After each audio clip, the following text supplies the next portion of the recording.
2, 3. 4, 2.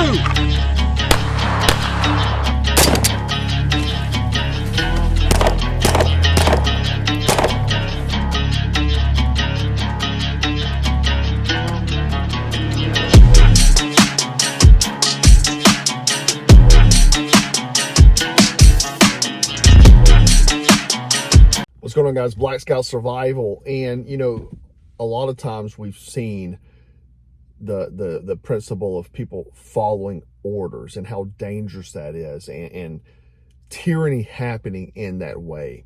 There's this video that's been circulating on social media. Now, it happened a year ago. I'd not seen it until this past week, but it's in Jacksonville, Florida, and a man is walking, and he's visually impaired, and so he's got a navigational aid or walking stick in his back pocket. Police pull up because someone had called the police on him, saying that he had a weapon. They get there and they ask the man for his ID, and he's asking him why, and he's like, well, because you may have a weapon on you. And he pulls out, he said, I'm visually impaired, and this is a walking stick, and I'm going to show you the video for you. And just listen to what the police has to say. What's this in your back pocket? It's a navigational aid. What's the problem? You a tyrant? Yeah, I am actually. What's your name and date of birth? I don't have to give that unless Yes, sir. I was investigating. you have reasonable. Do you want me to put you in handcuffs right now? Yes, sir, I do. What is your suspicion? It looks like you're carrying a gun in your back pocket. I'm stopping to make sure you're carrying it properly. You don't Have have you to. ensured that it's not a firearm? No, you keep turning so I can't see it. You don't have to be to me.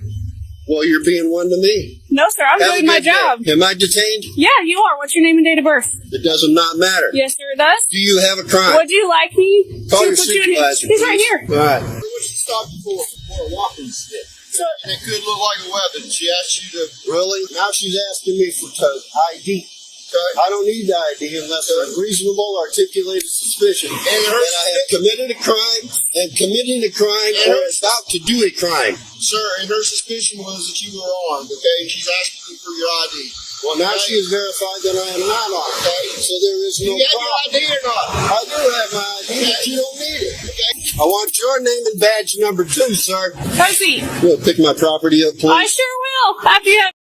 So the police go on to, you know, and he says, are you a tyrant? And the police says, yeah, I'm a tyrant. And then they use basically a abuse of power to arrest the man. Now they were, you know, obviously suspended and things like that. But the problem is that these are people that's supposed to know the law, supposed to protect and serve, and these sort of things.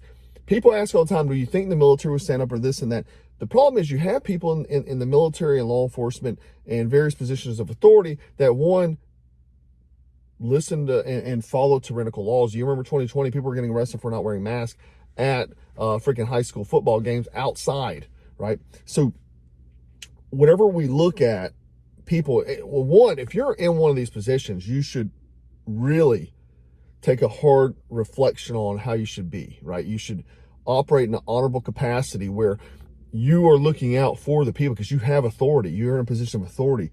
And not to be tyrannical. That should be your main thing, is not to be tyrannical. But to sit there and say, yeah, I'm a tyrant, it is very alarming to the public, and it definitely has a separation from the public to the authority figures, right?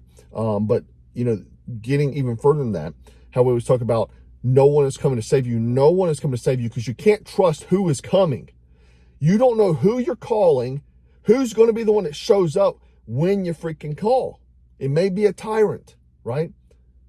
And the other thing is being forced, knowing what your rights are, having police officers trying to force you into doing things that are not legal. So knowing your rights, knowing the laws, and I see this stuff time and time again. I've seen cops trying to be ATF agents. I mean, it'd be a traffic stop. You know what I mean? And then all of a sudden they're trying to be ATF agents, talking about this law and that law. You know, a lot of people want to use their authority. They hadn't been in positions of power, and whenever they get power, they want to abuse it. I think we have so much of that in every realm. Even probably in your workplace, you have people that abuse their power. That's just how it is. People want to abuse power, and it's a very dangerous thing. But again, I wanted to show this because you never know who may be the one that shows up when you call, right? But knowing your rights, knowing that, you know, how to explain or how to negotiate or debate and these sort of things, but you may get arrested. Even so, like this guy, having a lawyer, you know, giving them what they want, what they've been asking for, and just keep these things in your mind, but know that you have to be your own hero and no one is coming to save you. And I just wanted to share this message because you never know when you may be put in this position. Anyhow, guys, I do appreciate you hanging out with me. Make sure you leave a comment. Remember to stay frosty, stay strapped, and always stay dangerous. Take care.